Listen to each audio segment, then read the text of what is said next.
Bell का फल की महत्वता मुझे श्रवण करना है, तो कहा यह फल कोई साधारण नहीं होगा जगत जननी। बैसाख महीने में जो एक फल भी समर्पित कर रहा है, हजारों अश्वमेध यज्ञ के पुण्य फल से हजारों गुना उसको फल प्राप्त हो रहा है, पुण्य प्राप्त। और सुनो, हे जगत जननी जगदम्बा, हे पार्वती, जब शिव और शक्ति, देवी और शंकर, भगवान शिव और जगदम्बा का या आदिकादिक 33 कोटि देवताओं का जहां पर विशाल यज्ञ का आयोजन होगा, बड़े बड़े अनुष्ठान, बड़े बड़े यज्ञ जहां होंगे, उस यज्ञ में तुम्हारे और मेरे स्मरण से ये बीला जो फल है इसकी आहुतियां प्रदान करी जाए। और साहुति को भी आप समझ लीजिएगा महाराज,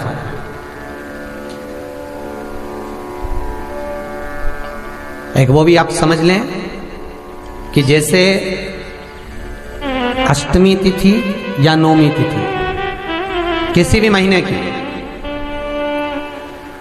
चाहे शुक्ल पक्ष की हो चाहे कृष्ण पक्ष की हो, अष्टमी और नौमी तिथि ये दो तिथियां ऐसी हैं, मान लो तुम्हारा पैसा तुमने किसी को दिया, 5 लाख, 4 लाख, 3 लाख, 10 लाख, 8 लाख, 2 लाख, 50,000, 25,000, 20,000, 40,000, और वो पैसा नहीं दे रहा आपको, आप हार गए कह के कर, फोन लगा कर, भैया दे दे रहे, परेशानी है, दे दे रहे भैया, हम तो परेशान हो गए, और हार गए, नहीं मिल रहा, बहुत परेशान।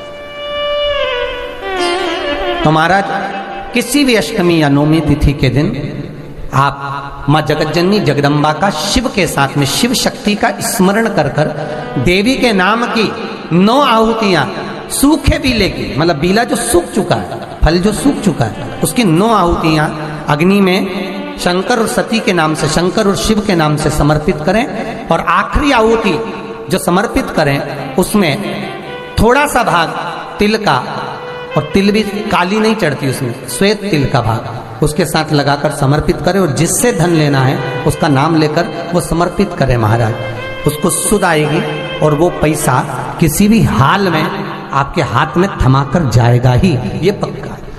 उसकी आहुतियां, हे जगत जननी, हे जगदम्बा, तेरा नेत्र बिंदु से जो प्रकट हुआ वृक्ष है बेलपत्र का, उस वृक्ष की एक एक जड़ हो, टहनी हो, डाली हो, फल हो, शूल हो, वो सब मुझे अंगीकार है, मुझे स्वीकार,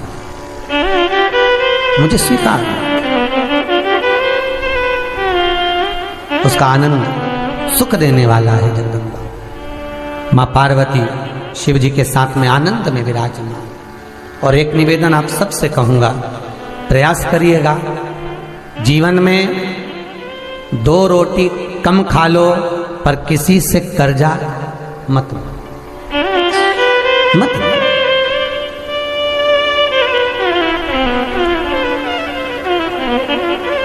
क्यों ले? गुरुजी बैंक का बहुत कर्जा है, हमने कहा काय को लिया लोन, अब गुरुजी मकान तो बनाना था तो लेना तो था, फिर मकान का लोन तो था ही सरी, साथ में 4 व्हीलर गाड़ी और उठा ली, गुरुजी कर्जा बहुत है। हमने कहा अब काय का हो गया, 4 व्हीलर ले लिए, उसका भी लोन है। फिर गुरुजी कर्जा बहुत है, अब काय में हो गया, गुरुजी वो फैक्ट्री डाली थी जीनिंग, थोड़ा सा तेल की, और इसका कर्जा हो गया, तो वो भी लोन। क्या करा, मकान पर लोन लिया, प्लाट पर लिया तो मकान बनाया, मकान पे लिया तो फैक्ट्री खोली, फैक्ट्री पे लिया तो गाड़ी आ गई, सब कर्जे में लगा लो। क्यों ले? और हो गया, उसके बाद में चिंता नहीं करना, हो गया ना, ठीक है। जयपुर के अग्रवाल जी, उनकी आप बीती यहीं पर माइक पे सुनवाएंगे हम।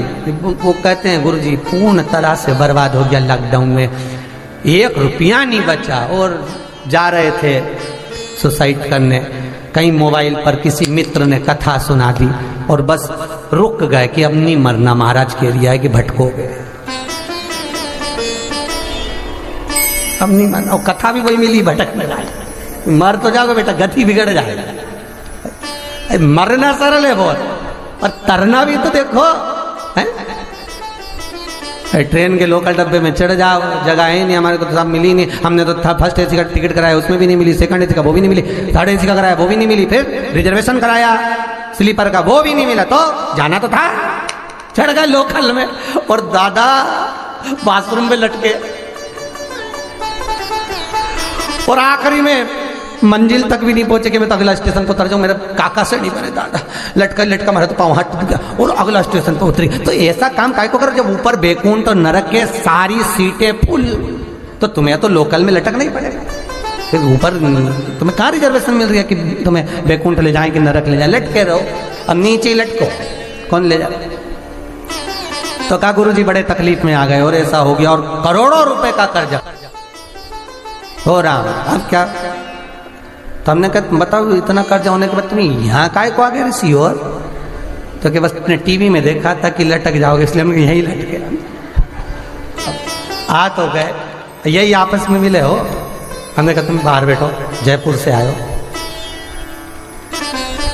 गुरु जी बोलते, हमने कहा क्या विचार है, बस व्यापार अच्छा चल जाएगा, नहीं तो सब बिकने की कतार है, कुछ बचा है एक आध चीज, बच्चा तो क्या है, फैक्ट्रियां सब बंद पड़ी हैं, कोई काम है कुछ नहीं, फिर भी आशा लगा कर जाओ, बाबा पर विश्वास कर जाओ, बाबा 2-1 महीने में दे दे तो शिव महापुराण जरूर कराओ। लॉकडाउन के टाइम पर आए, बाबा से विनती कर निवेदन कर कहीं बाबा ने सुन ली, कुबेर भंडारी है वो तो भले अभी नहीं बैठा पर जमीन तो उसी की है, उसी की प्रॉपर्टी पे तो अपन बैठे, सही है गलत है। अब किसी के प्लाट पे चले जाओ, भले तुम उसके प्लाट पे वो गोबर का कंडा थाप दो, पर भले थाप दो पर प्रॉपर्टी तो दूसरे की है, भले तुम कंडा तुम्हारा पर प्रॉपर्टी तो उसी की है। आने वाला तो व्यक्ति कहेगा भैया हमारे प्लाट पे ठापा है, 2 कंडा हमारा भी, प्रॉपर्टी तो उसी की। आप लोगों ने जो 1-1 रुपया लगाया, जो भाव से समर्पित करा या यहाँ आकर बैठे, तो उसकी रज अपने शरीर पर तो लगी, तो वो खाली तो नहीं छोड़ेगा, ये पक्का। जैसे पोटा गिरता है तो धूल लेके उठता, ऐसे ही गए।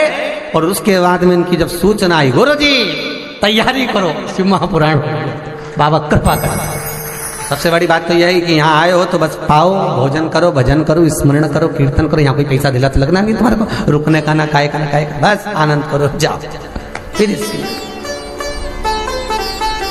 भगवत चित्त हो और भजन चरणारविंद का जो सुख है भगवान का, मेरे कुबेर भंडारी देने में कमी नहीं रखते, बाबा देने में कभी कमी नहीं रखेगा। तो पार्वती से भगवान शिव कह रहे हैं तू सुख का आनंद है, क्यों? मान लो कर्जा हो भी गया तो निवेदन इस व्यासपीठ से, कोई गलत काम नहीं करना अपन को, हो गया ना कर्जा, हो जाएगा। मनुष्य का शरीर है, मानव की देह है, और भगवान ने अगर अच्छे दिन दिखाए थे तो बुरे आ गए, और बुरे भी आए हैं तो फिर अच्छे आएंगे। विश्वास पूरा रखना, बस विश्वास में इस विष को, विश्वास शब्द में से विष को बाहर निकाल दो तो केवल रह गया आस। क्या रह गई? आस। विष को हटाओ, आस पकड़ के रखे रहो, तो विश्वास अगर प्रबल है तो मेरा शिव देगा जरूर, ये पक्का है। और इतना देगा जैसे ये कौशल परिवार कथा करा रहा है, जिंदल परिवार ने कथा कराई, लॉकडाउन से लगातार ऑनलाइन कथा निरंतर चल रही है, और बाबा इनको जैसा दिया मेरा विश्वनाथ आपको भी देगा, और आप भी कहेंगे कि ये कथा हम भी करा, ये बाबा देने वाला, कोई दूसरा नहीं देगा। और आपसे निवेदन है, हम नीचे उतरे उसके बाद हमसे पूछो भी मत कि महाराज हम कोई तकलीफ, काय को पूछते हो? हमारे कोई आता है क्या? हम कोई बाबा जोगी जाने कुछ